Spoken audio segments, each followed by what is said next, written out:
Hi, my name's Wendy Dennis. If you've ever been to the Wakefield Farmers Market in Wakefield, Mass., at least in the past couple of years, you may have seen me doing cooking demos. We do live cooking demos there, usually. We have electricity, so I have an induction burner and a toaster oven and, whatever. And typically how it works is that I go there in the morning and I go pick out some veggies and stuff and I make something with it. And the whole idea is to encourage people to buy things from our farmers. So with the COVID-19, we cannot do cooking demos and especially not sampling. So I thought I would just do them. I've been doing cooking demos for my own little culinary Q company, so I figured I'd do videos and do it that way. So I went to Farmer Dave's up in Drake today to their farm store, and I got some beautiful cherry tomatoes and some garlic scapes and a basil plant because I don't have one going right now, so I'm going to put some of it in here.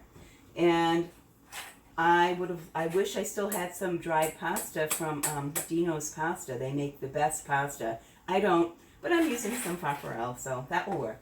So what I need to do is I'm going to prep everything. I'm not going to make you watch me prep everything. I'm going to prep everything. I'm going to chop up garlic steaks, cut these in half. You don't need to watch me do that. So I will be back when everything's prepped and ready to go, at least to start cooking. Okay. Tune in. Stay tuned. Whatever. I'm not a professional. Hi, I'm back. As I noted, I am not a professional. I have one camera. That's it. And here we go.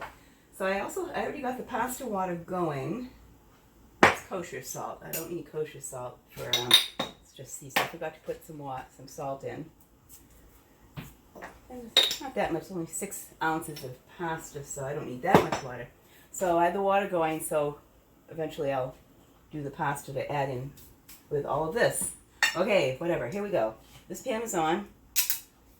New bottle of olive oil, 1 or 2 tablespoons. I always probably put more than other people do, but so what? That's just me. There's my Wakefield. Oh God, it's a bug. Hold on, we won't go in the food. Hey, it's just like being outside of the farmer's market. There's a bug in here. All right. Karma or something. Okay, I'm heating up this olive oil. And I have to say, as much as I enjoy doing the demos at the farmer's market, it is kind of nice to have a burner I understand better than the induction burner. But although that's kind of cool because it has a dial so you can say what temperature you want it. So that actually works pretty well. Okay, I'm going to get this ready. And what I'm going to do, I chopped up maybe 3 or 4, maybe 5 garlic chives, but this is, I know it's a half cup measure, but I measured it actually. This is actually a 1/3 cup chopped garlics, about this size, chopped up garlic scape. I did not use the pointy end because it's I had just a pointy end in here to show you. Not that it matters, but whatever. I only used up to about here because this can get really tough and a little bit bitter. So I didn't know that until I read about that today. But I did try one and it's tough. So you don't want to do the pointy ends unless you like chewing on grass. Okay, is this ready? Yeah, it can kind of smell a little shimmery. So the one thing that's not from the farmer's market is red pepper flakes. So the recipe, I will post a link to the original recipe as well as write this all out and have it on the farmer's market kitchen site. Called for 2 tablespoons of hot pepper flakes with a bunch of garlic scapes and a quart of cherry tomatoes sliced. I'm going to go about a tablespoon and that's it. Because even though I'm doing more than half, I think, of what it calls for, maybe not even. Well, it said, I don't know. What should I do? Well, I guess I should measure it, huh? I don't measure much at home. Let's see, what do we got here? Let's see, what does a teaspoon look like? Yeah. Oops, it's getting too hot. Oh no, don't smoke. I hate that. Uh-oh, here goes my fan. Quick, before I gotta cool it off so I don't burn it on. That's not what I meant to do. But, I did. Maybe I should have the induction burner. Anyway, so what I'm going to do is just let me take off for now. I'm just going to saute these for, 5 to 7 minutes, whatever. Maybe not so much since I started on so high. Whoa. Definitely only going to do a teaspoon. My goodness. Oops, I didn't cough right into the elbow when you cough. What a pain this COVID stuff is, huh? Okay, again, I'm not going to... I know I stand around and talk while I'm cooking when I'm at the market, but I'm not. So I'm going to turn you off again. Well, hopefully I'm not turning you off. But I'm going to turn off the camera for a moment while this does what it's doing, and then I'll do the next step. Stay tuned. Hi, back again. So these are nicely sauteed. See? So I'm thinking this is enough. Maybe not, maybe too much of the hot peppers and or garlic scapes, but nobody told me in the recipe how much scapes, so I took a guess. Anyway, here we go. So here's the, oh, by the way, these ceramic knives, check this. See, it's like nothing right through the tomato. These are very good knives, especially with things like cherry tomatoes that like to go squirt when you cut them. So I highly recommend. Thank you, Michael Swears, for this Christmas gift. I use it often. Okay, get rid of the knife. Don't need that now. Okay, so next step is to add the tomatoes and saute them for a little bit. And then I'm going to add some basil. That's my own thing for this specific recipe that I was using as guideline. But it calls for anchovy paste. Now, when I'm at the farmer's market, I typically keep everything totally vegan, so everyone can try it. And, you know, one can add whatever they want. But since my husband and I are eating this tonight and I want to try it with anchovy, I'm going to put it in. Just a smidge. It's like a quarter teaspoon or something. I'm not quite sure how to, I'm just going to put a smidge in. And if you want a similar flavor like a vegan, I will put this when I post the actual recipe, but I found a bunch of substitutes. I did that research this afternoon. Let me just put this back in the fridge.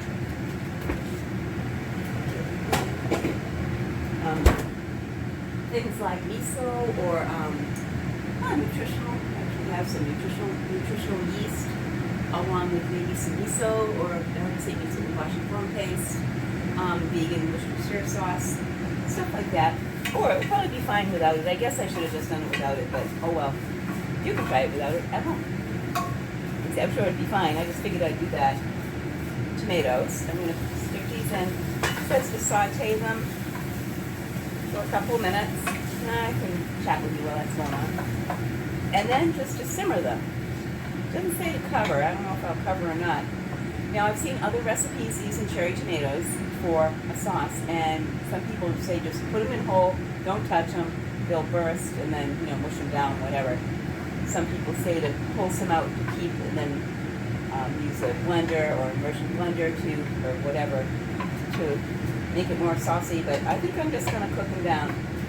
Turn more temperature up. I put it way down after I had it on too high when we started. Blast a little bit. And so funny, I saw something. It was on one of some Facebook cooking group I'm a member of, and I don't know if it was a meme or something. It said something about no adult wants to admit it, but they have a favorite burner. That's mine. I have the stove has different levels. It has more regular burners here. This one's at 16,000 BTU. Woo! This one's a maybe a 12, so it's a higher. You can go to a higher temperature than your average gas burner, but it also put it down low, and that's equivalent of using a normal one. So I like the flexibility of it. I do love my gas stove. I know that it's not good for the environment. I might do induction sometime. I am getting used to cooking with induction, or just the electric flat. I know I want an electric oven. This has a gas oven, 2 gas ovens. I'm very lucky. I don't go out much, but I have a good stove. But yeah, I don't know. But right now I have my gas stove, and it's what I got. So that's what I'm doing. So blast this just a little bit. And this says just let it simmer. I don't see much liquid coming out, but we'll see. I'm just trying this out, just like I try things out at the farmer's market when I'm doing the live demos there. I'm going to start mushing these a little bit. They don't want to mush. Watch, one will spread all over me. Bit. Oh, it smells good. Smells good. Now, garlic scapes aren't as garlicky as garlic, but they've got a nice little bite to them. And when you, I think, it's not going to be as aromatic as garlic bulb, but I think the flavor, I just tried one a little while ago. I was like, oh, that's a nice little flavor. You can also cut up the scape like green bean size and saute them. I saw that. So I think they come down to a nice, they're soft. They don't get all dry like stringy or anything. But, okay, so when should I add basil? I think now, if you wanted to have the time to infuse. So I think what I'm going to do is I'm going to pick leaves off my new basil plant. Probably not as, I'd probably use more if I had more of a plant, but, oh, you know what, here, silly me, let's do this. It doesn't go to flour. I think this will do it. I think I'm just going to roughly tear it. And, oh, it smells so good. Love basil. I just got a thyme and a, something else plant, sage. I've fallen behind in keeping up with live herbs around it. Anyway, so here we go. I'm just gonna, and I'm gonna put this on low and just let it simmer. I don't know if I should cover it or not. What do you think? You know what I need to do is do this on Zoom with another person so I can like actually be talking to another person. Diana Booth, I think you should be the one. What do you think? You get a little more high tech.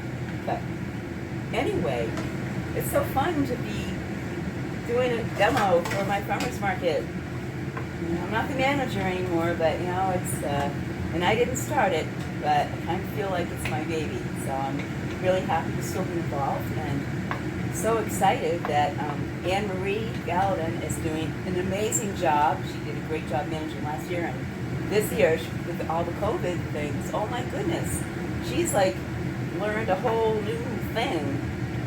So I hope next year we can go back to our market with our live music and live cooking demos and Balloon Man and kids running around playing with hula hoops and drawing with chalk, and I'm going to start crying now. But you know what? Go to your market, wherever you are. If you're watching this somewhere totally different, support your local farmers, support your local farmers markets, and any local food system stuff. It's a thing to do. Okay, I'm going to, while you're not watching, I'm going to sign off for now, but I'm going to just let this simmer or so for like 20 minutes and see what happens. In the meantime, I'm also going to cook the pasta and drain that, and then in the end, I'm just going to add that in with here, and we'll see how it is. We're going to have it with we're going to have a lilac hedge steak, and this is going to be our side. Well, this is going to be my meal. A little steak will be my side. Husband's a little bit the opposite, but But anyway, this would be a lovely side for any kind of meal. Meat-based, fish-based, vegetarian-based. I'll have to ask Noel of Aeronaut Cellars what wine would go with this best. If I can get an answer before I type things up on a website, I will put that there. Okay, I'll do that. Hi, just back a little sooner than I thought. The recipe says something about salt and pepper, but nothing specific. I don't know if I'm going to use black pepper in this, but I'm going to put some salt in while it's simmering to help bring salt helps bring the liquid out. So to make it a little more saucier. Not a bunch. I think it's maybe about a half a teaspoon. I'm just going to sprinkle it on.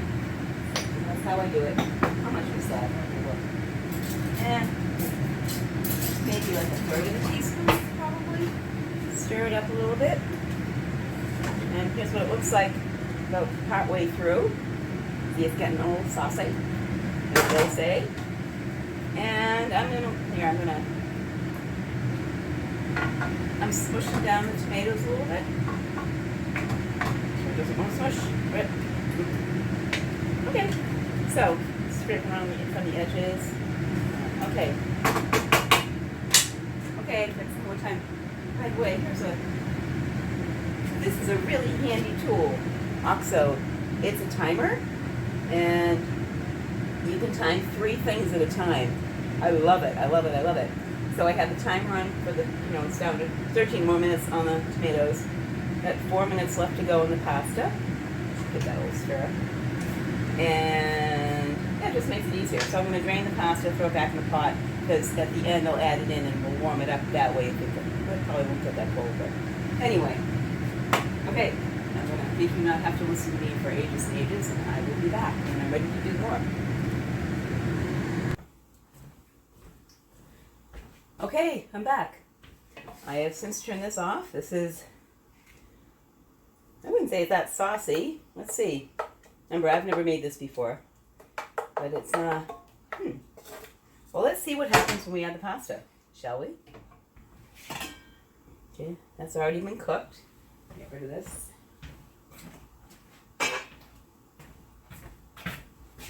Paprika. Okay, so this was 6 ounces dry of farfalle.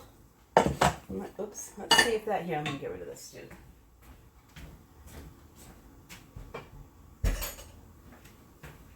Let's see if I have enough sauce to go with it.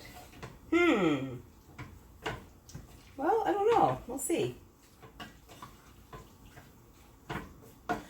I'm looking at this as a side dish to go along with whatever you want to have it with. Or, I am using a whole wheat pasta, so there's lots of protein, and I'm going to add cheese because cheese makes everything good. And if you're vegan, you can use vegan cheese or just whatever. Actually, nutritional yeast, that's a good way to season things if you want that kind of flavor. Or it might be good just as is. I think I'll try a little bit as is before I add cheese. Now, typically, I would add a, a Parmigiano or Pecorino or whatever, one of those typical Grady cheeses. But in the spirit of the farmer's market, I am going to use some West River Creamery cheese that I have in my fridge, Cambridge, which is somewhat like cheddar, because why not? Let me try some. Let's see what it tastes like. Let's see how hot it is. Alright, here we go. Big test here. Let's see. I'm going to make sure I get some pasta, some garlic scape, and some tomato. Okay. Grab a little more tomato. Oop. See if I can do this without getting it on my shirt. What do you think? How hot is it? I'm going to go whoosh. Whoosh it. That's what Steve says his mom always said. Steve's my husband, if you don't know who know me. Always said, whoosh it first.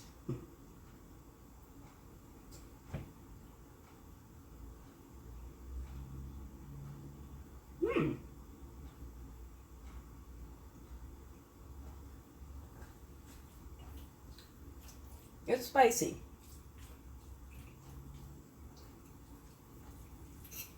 I think, if you're having it along with it, I would put only a half a teaspoon.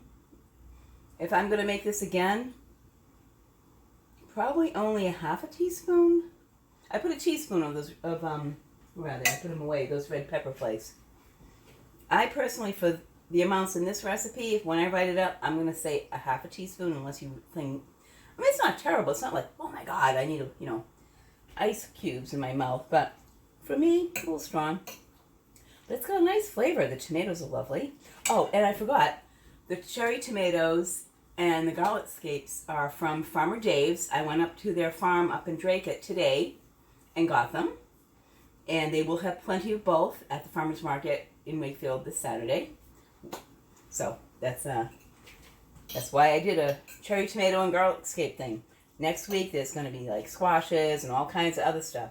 They have strawberries, just so you know. I didn't do a strawberry thing, but there will be strawberries. So, which is always the highlight of the first farmer's market of the season around in this part of the country, anyway. But let me try again. Okay, what do I think?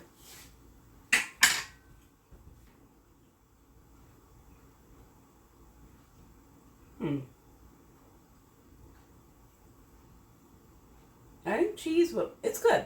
I like it. It's got a really deep flavor from the tomatoes. I don't know if it really needed the anchovy paste or not, but it's good. You got the tomatoes cooked down nicely. You know what I think? I think I would use less pasta. Well, maybe maybe not. I don't know. It's up to, maybe I'll just say what I did and recommend my recommendations if you don't like things as hot. And here's what I'm going to do now. I'm just going to add it to just one little section for now because my husband and I are going to eat a little bit later. But here we go. West River Creamery. Woohoo! Best cheese in the world. Whatever type. They make great cheese. You can see me. Let me wash my hands before I touch the cheese.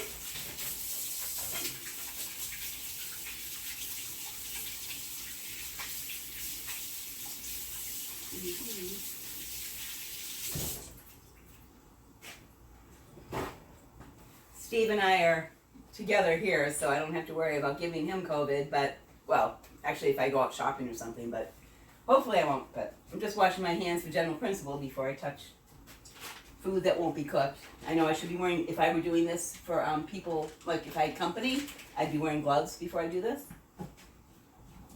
But, okay, so I'm just doing a little bit for now because we're going to eat later. But I'm going to put some on a little serving of it and see what it does. Because the recipe did specify adding some grated cheese to it. Okay, so I'm going to put just a little bit. And let's see, shall we? Well, not too much. I don't want to get too full before we're going to. Okay, I'm just going to add just a little bit here. Not too much. I don't want to go too nuts. But sometimes just a little bit of something kind of pulls something together. Although I like it. I like it as is. I think it'd be fine. I think less pasta, more tomatoes. That's what I think would work a little bit better. But let's try.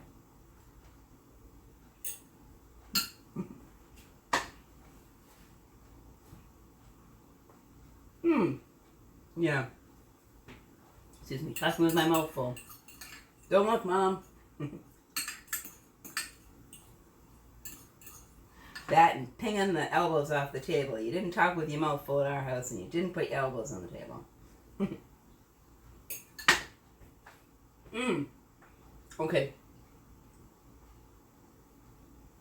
The cheese or vegan cheese equivalent definitely pulls it together. Yeah, it's good. I like it. I like it.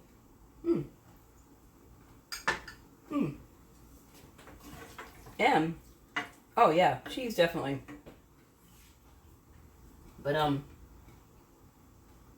think I could have cooked the pasta a little more. But whatever. I mean, I think with spaghetti this would work really well. I have a lot of pasta in the house. I need to use it. And farfalle is so pretty. Little butterflies, yeah. But anyway, yeah, this is good. And I like it with, like, if you don't have West River Creamery Cambridge, actually the cheddar is a nice flavor. Or you could use, Parmigiano, whatever, any kind of grated cheese, I never say it right. Anyway, whatever. Although, you know what? Yeah, you know what? I'm going to add a little more salt. I think it needs... I've learned to not be afraid of salt. I think that's going to punch it. I'm not going to make you wait and have me try it. But when you're making it, if it's like, it's good but not quite, add some salt. And, moderate to small increments. Small to moderate increments till you don't overdo it. But sometimes if you get just the right amount of salt, it's like, whoa, punches it. So... maybe it did, but I'm going to wait and find out later because show's over. But anyway, thanks for watching, and if you could please subscribe to this channel, that would be really great. It's not the Farmer's Market channel, it's my personal business channel that I'm starting to do because I do love to cook and I love to advocate for local foods and simple meals and fun cooking and responsible eating, if you can. Not everyone can choose what they're going to eat, some people is rice and that's it. And, but in this country, thankfully, a lot of people do have choices. Not everybody, but making good choices for what you eat is a good thing. Anyway, thank you for watching. I will do one of these every week during the Wakefield Farmers Market season. And if you come back to this channel, you might see other things that I'm doing that not, I'll make a separate section that's just Wakefield Farmers Market stuff. But yeah, I love to cook. I love to share how to cook. I like to talk about cooking. I think how you choose to eat is an important decision to make that can have effects on all levels: personal, community, country, world. So hope to see you coming back soon, or hope to see you, I don't know, I can't see you, whatever. Anyway, I'm really looking forward to when I can do a live demo at the Wakefield Farmers Market in Massachusetts. But in the meantime, here we are. And hope to see you at the market on Saturday. Bye.